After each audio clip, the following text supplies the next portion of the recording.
Yo everybody, I'm in South Jersey today with the best finishing crew around. So we're gonna be refinishing these cabinets in this house.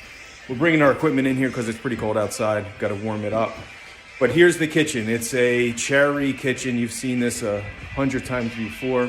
An outdated space. The homeowners just don't like the colors that's going on. It's just a little outdated. You know, this kitchen's probably 15, 20 years old. And we're gonna take this space and transform it to a, this is gonna be white with actually we're matching the countertop here. We just put this quartz countertop in here. So we sent this off for a sample to get colored. And then we're gonna use the white on the perimeter cabinets, as you can see here. And then on this island, we're gonna do it in navel. It's actually Ralph Lauren's navel. It's gonna be a 20 sheen, so there's the typical gloss that we put on the cabinets here. It's a 20 sheen. You can go to 100, which is like super glossy, but normally it's about a 20 sheen. You can go a little lower, you know, a 10 sheen, but 20 is where we're gonna go. We're gonna change these hinges out to soft closing hinges. And we're gonna do some modifications in this kitchen. We're gonna add panels to the island, and we're gonna add end panels to the side walls here. So these are gonna be all decorative end panels, bottoms, tops. And then we have a missing cabinet here that we're going to be putting back because we have to take it out for the countertop. The cabinet was sitting onto the countertop. As you can see underneath here, as we start masking out, underneath here there's a pre-wire for under cabinet lights. We're gonna be adding LED strip under cabinet lights. They're dimmable, they're amazing. And I think we're gonna have enough to light up the island. It's something I like to do.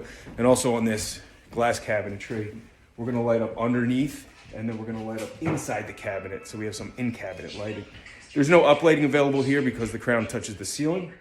So sometimes we'll put some lighting on top to light up the top, and sometimes we'll put it in the baseboard. More of a transitional house, more of a modern house to do it. This is a little more traditional, so we're not gonna do it here. But again, transitional houses, modern houses, you can do downlighting and uplighting. It looks pretty sharp. Here, we're just gonna keep it in the middle and light up the back of the island if we have enough. Again, so right now we're masking out, or we're starting the masking out process. We're gonna be putting frog tape on the ground, covering everything with grip right, and then going for the boxes. Everything's gonna be cleaned, sanded, degreased, vacuumed, and then we're gonna do 4 coats, 2 prime, 2 top coats, sand in between, and we're gonna be using an Italian poly system. That's a 2-part. It's a 2-part product. It comes from Milan. It's really hard. It's bleachable, it's durable, it's scratch resistant, it's chip resistant. But if you hit it with your KitchenAid mixer, just like your car, I wouldn't do that. It's gonna chip. What happens when it chips? We fix it. You can give us the door, we can respray it. It's pretty easy to do. The timeline on this project, we're in here for about 4 days. With 2 colors and the ice and the snow outside, it might be 5 days with 2 colors. So what I tell clients is 4 to 6 and try to meet somewhere in the middle. 3 to 4 is just really not possible with 2 colors because the island we're gonna have to do separately than the perimeter colors. So we wanna do the island, we wanna close that off, and then have no contamination on the white to the blue. Knobs and handles, we're gonna switch out. So a lot of people ask, hey, can I switch out the knobs and the handles? For sure. Now on this, the knob placement's gonna stay the same, so that hole's not gonna be filled. The drawer faces though, we're gonna do a spread on a pull. So these have to be filled. So we'll use an epoxy on this, a 2-part. We're gonna fill it, probably 3 coats, sand it between, and then prime it. You won't be able to see that. And then we're gonna drill out the wide spread pull. So we definitely can do that. There is a small charge to fill the holes because it takes a bit of time, and then to re-drill it out. After we put the doors back on, they're gonna be leveled and they'll be plumb.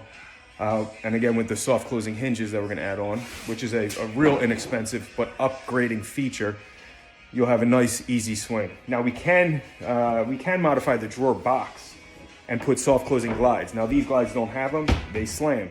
But you can replace them, but you need the right glide and the box has to match. So right here, these are Blum glides underneath. I can replace those without rebuilding the drawer box. But if you have old drawers that have like the white glides on the side, like the old school ones, the box has to be rebuilt because you can't do undermount glides, the hidden ones on those. So you just have to rebuild the box. Box rebuild can be anywhere between $95 and $165 per box. It just depends on the size. A big box is going to cost more than a small box. Installation, all included about, so let's say between 90 and 170 bucks. Pretty straightforward on that. The hinge replacement, again, one of the easiest things to do. Costs a couple bucks per hinge, and we take them off anyway. We take them off to spray the cabinets. So these are getting removed. So if we're replacing these, it's a pretty easy swap out. We'll just put the new ones in there. 15-year-old hinges, they start to break down anyway. They lose the, they start to wobble, they start to shake. They're only good for a few 100,000 openings, and you go through that in about 15 years. And of course, the cabinets that are used most will break down a little more or a little faster than the ones that don't. All these built-in appliances are no issue. What we're gonna do here, we're gonna pull this out a little bit. There's a couple set screws inside your oven that you can just pull this out away from the face frame. So we're gonna pull this out and then make sure we're finishing the back side of that space. This way, if you ever swap your built-in appliances, there's really no issue that there's no old cherry color behind it. As you can see, we're rolling out, well, the gray carpet, but we're rolling out the red carpet for this space. This way, the floors are protected. We're not worrying about anything that dust is gonna get trapped in under the floor. Even for the perimeter of the cabinets, we lay one row of yellow tape, then we'll lay the grip right up to that yellow tape, and then we'll put another piece of tape on there like a shingle. So nothing's getting underneath the grip right. And the reason we use grip right is because it is waterproof and we're using a liquid.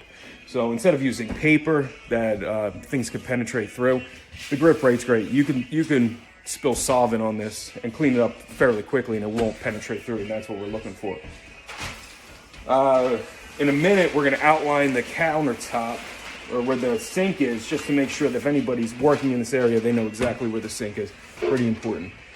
The ceiling's gonna get masked off, the walls are gonna get masked off. Everything's gonna get masked off. It's like a production in here. It's almost like Dexter when people ask what this looks like. Right now it's nothing. A couple pieces of plastic, starting to work with the tools. In about 4 hours, this place is gonna look totally different, and I'll show you what that looks like. Any questions, or you're looking for a quote, quotes are the easiest thing. Mycabinetpainters.com, get a free quote. What's gonna happen is you're gonna fill out a short form, name, email, where the project's located, what you're looking for, cabinet refinishing, countertop modifications, backsplash, floor refinishing, anything that you're looking for in your project. And then we're gonna ask you for pictures of your kitchen. It's really, really simple. So fill out the form, mycabinetpainters.com. Somebody from the office is gonna shoot you a text asking for pictures of the project, send it back. And then in a few minutes, we can be going over your project details. We don't let anybody wait. Not like regular contractors, wondering if you're gonna get a call back. That's just not gonna happen when you apply for a request for cabinet finishing. We're located in multiple states. So this location is South Jersey, but we're all over. So if you're seeing this, typically we have somebody in your location trained. Everybody goes through a training process, and we make sure that we're changing the finishes, the popular finishes, we're changing them, and people are well-trained, well-versed in new equipment, new finish lines, colors, sheens, etc. So again, go to mycabinetpainters.com, and we would look forward to working